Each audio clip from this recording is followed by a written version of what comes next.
useful engines.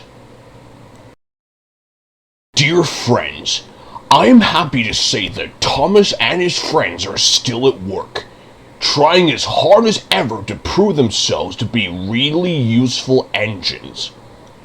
My father is still taking an interest to the region's affairs, but it is with grateful thanks that I would like to dedicate this book to him, the person who began it all, the author, Wilbert Awdry. Stop, thief! Thomas stood at Farquhar, the top station of his branch line. He had run round Annie and Clarabelle after the morning journey and was enjoying a short rest before the run back down the valley. His driver and fireman stood beside the cab, talking to the guard who had startling news.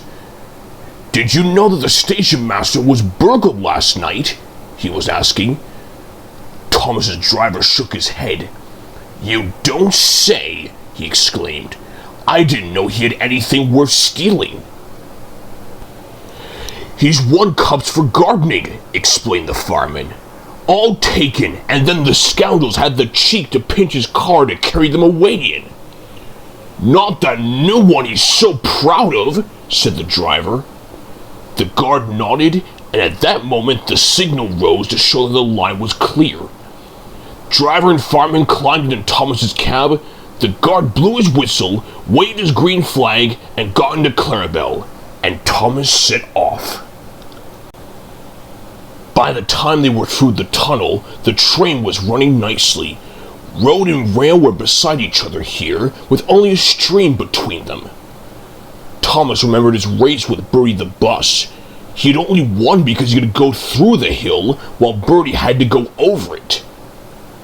A flash of color on the road ahead caught his eye. He tried to go faster to look more closely. "Steady, Thomas," said his driver. "There's plenty of time." "Can't we get closer to that car?" panted Thomas. "It looks like station masters to me." "Lots of cars look like that," laughed his driver. But he opened the regulator and they began to draw level. There were two men in the car. They waved when they saw Thomas and tried to go faster. "That's the car all right, Thomas," said the fireman, "and those two must be the thieves. But we can't stop them and they'll be gone long before the next station." "We need a pencil, paper, and something to put a note in," said the driver. "We'll throw a message out at the next signal box." Quickly he wrote the note, and they put it in the fireman's empty lunch tin. Then, drawing ahead of the car, Thomas whistled to attract the signalman's attention. They slowed so that the fireman could throw the box up to him. And as they went past, both driver and fireman shouted, "Police!" at the tops of their voices. By now, the stolen car had gone well ahead, and Thomas did not see it again. But the signalman telephoned police headquarters at once, and the thieves were stopped at a roadblock about 10 miles further on. That afternoon, the Fat Controller traveled in Annie to Farquhar. When he got there, he and the station master climbed onto a porter's trolley. They told the passengers the whole story, and the station master thanked Thomas, his driver, and his fireman for their prompt action. The passengers cheered loudly, and they cheered even more when they heard that the station master's gardening cups had all been found undamaged in a sack in the boot of the car. "A long time ago," said the Fat Controller, holding up his hand for silence, "Thomas showed how valuable he is to the smooth running of my railway. I am sure you will all agree that today he has once again proved himself to be a really useful engine."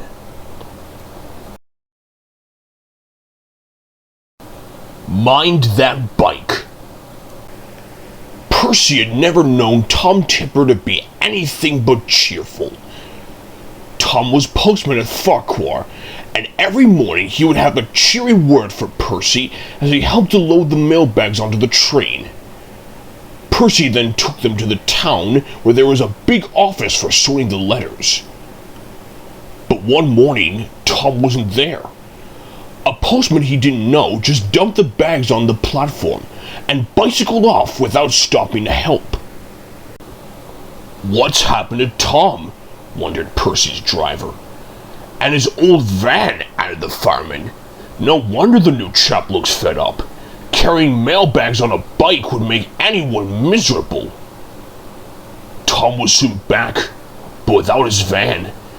During his illness, it had been decided that the van was too expensive to run. Poor Tom was no longer cheerful, and now had no time to help load the train. "I wish I could cheer him up," sighed Percy the small engine. One day, a man came from the station office to tell Tom that some papers needed signing. "Oh dear," he said anxiously. "This is going to make me very late." He asked Percy to keep an eye on his bicycle while he was gone, and propped it carefully against the fence near the platform ramp. He was gone a long time, and had not returned when Percy was ready to go. Some boys were playing on the platform, and Percy was worried. "Sorry, Percy," said his driver. "We must be off. Time and the Fat Controller wait for no man." In the flurry of starting, no one noticed that one of the boys had picked up Tom's bicycle. He pedaled too far along the platform, and before he could stop, ran out of control down the ramp. He reached the bottom just as Percy started away. Fortunately, the boy fell clear in time, but the bicycle swerved beneath Percy's wheels and disappeared with a crunch. Percy's driver stopped the train quickly and they extracted the remains, but the red bicycle was beyond repair. Tom came running, and he, the driver, the station master, and the guard all told the boys what bad boys they were. "I'm sorry, Mr. Tipper," apologized Percy. "Never mind, Percy," said the postman. "It wasn't your fault, and I never liked that bike much anyway." When the Fat Controller heard about the accident, he ordered that Tom should be provided with a new bicycle at once. But next morning, when Percy arrived at Farquhar, he saw a brand new red van standing in the yard beside the ruins of the bicycle. Close by stood Tom Tipper, beaming from ear to ear. "That accident did me a good turn, Percy," he smiled, "and now my chief decided to let me have a new van after all." "So I did help," said Percy to himself when Tom had gone. "By accident, as you might say."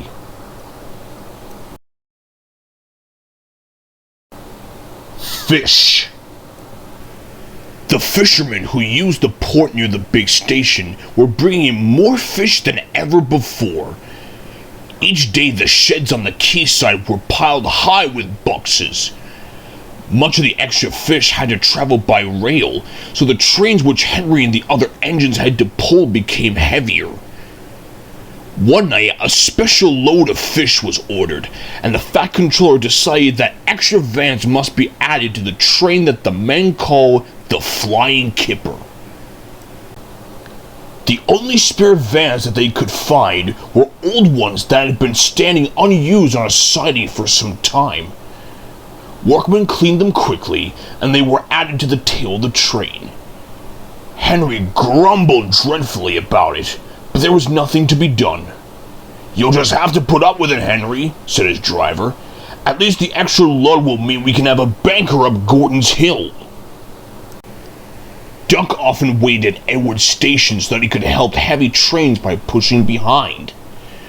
Tonight Henry made good progress in spite of his heavy load. When they reached Edward Station, his driver stopped the train beyond the platform. Then, using Henry's whistle, he gave the special signal, which meant that he wanted help up the hill. "Beep, beep," whistled Henry. "I need a banker, please." "Beep, beep, beep," replied Duck. "I shan't be long." Duck buffered up gently to Henry's train. He was not coupled on so that Henry could run without stopping when they reached the top. "Ready?" Duck whistled. "Pull hard! Pull hard!" puffed Henry. "We're doing it! We're doing it!" replied Duck. Henry was pulling harder than he thought. It was a dark night, and Duck felt the weight of his buffers lacking. Because of the dark, he could not see that Henry had taken the train on his own and was slowly drawing ahead. All trains carry a red lamp on the final vehicle to show that the train is complete. This is called a tail lamp. Duck's driver began to be worried. "There's no sign of a tail lamp," he said to the fireman, "but we must keep going." Duck whistled, but there was no reply from Henry. Henry, meanwhile, was going well, but his train seemed to be getting heavier. He had to keep moving, but he could not avoid slowing down. Suddenly, from behind him, there came a splintering crash. Duck's front bent, and pieces of broken wood began to fall on him, one of them denting his funnel. He stopped quickly, and Henry, feeling the jolt, stopped too, just beyond the top of the hill. Over Gordon's Hill, a smell of fish hung in the air. By the light of torches, the drivers and firemen tried to work out what had happened, while the guard ran back down the hill to warn the signalman. When daylight came, it was all too obvious. The lamp iron on the old van, which should have held the tail lamp, had broken, and the lamp had fallen off at the bottom of the hill. "Not your fault, Duck," said the Fat Controller. "That lamp iron should have been checked. Don't worry, we'll soon have your funnel in front straightened out." "Thank you, sir," said Duck sadly. "Thomas told me once to be careful about fish. He was right, sir, wasn't he?"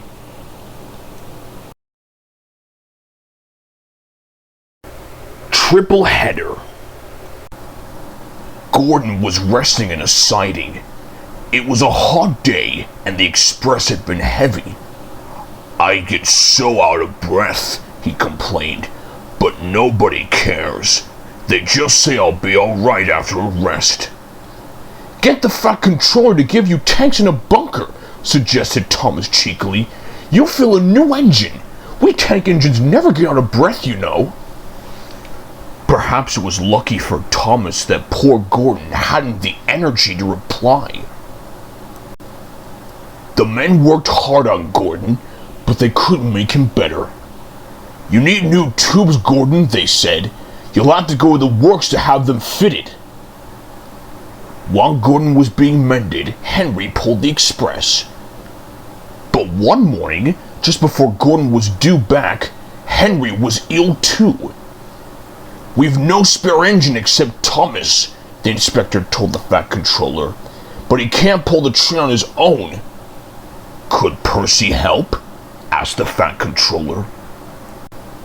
The inspector shook his head. "The two of them with Duck might manage," he suggested. "It's only as far as the works. They're sure to have a spare engine there." So the three tank engines were coupled together. Thomas nearest the train, Duck in the middle, and Percy at the front. Then slowly they started. Come on, fussed Percy importantly. We're doing it, puffed Duck. Pull harder, grumbled Thomas to the others. The heavy train drew out of the platform. The engines couldn't go as fast as Gordon, but the passengers didn't mind. They knew that Percy, Thomas, and Duck were doing their best. Expresses are not like branch line trains. They don't stop at all the stations, and the engines don't have a chance to get their breath back. So the three began to feel tired. They struggled valiantly up Gordon's Hill, but the strain was beginning to tell. I'm glad we didn't stick there, thought Thomas. Gordon would never have let us hear the last of it. But the hill proved too much for Percy. His driver blew his whistle and stopped the train. "We can't take you off, Percy," said Thomas's driver. "Do the best you can to keep your brakes off. It's not far now." This made things harder for the other two, but they struggled gamely on, twin columns of steam shooting high into the air. "We're nearly there! We're nearly there!" puffed Thomas and Doug together as they summoned the last brave effort. Poor Percy had no steam left to say anything. They were just passing the works when Duck found he could go no further. Thomas could not pull the heavy train on his own, and the cavalcade came to a standstill a few yards short of the station platform. And there standing, watching from the works siding, stood Gordon. The fat controller who had been on the train told the three engines he was proud of them. "You did very well to get so far," he said, "and now you deserve a rest." Duck, Percy, and Thomas were uncoupled, and a new engine took their place. As the tank engines moved wearily, Gordon looked at Thomas and smiled. Then he took 3 deep breaths and winked. He didn't need to say anything. Thomas knew exactly what he meant.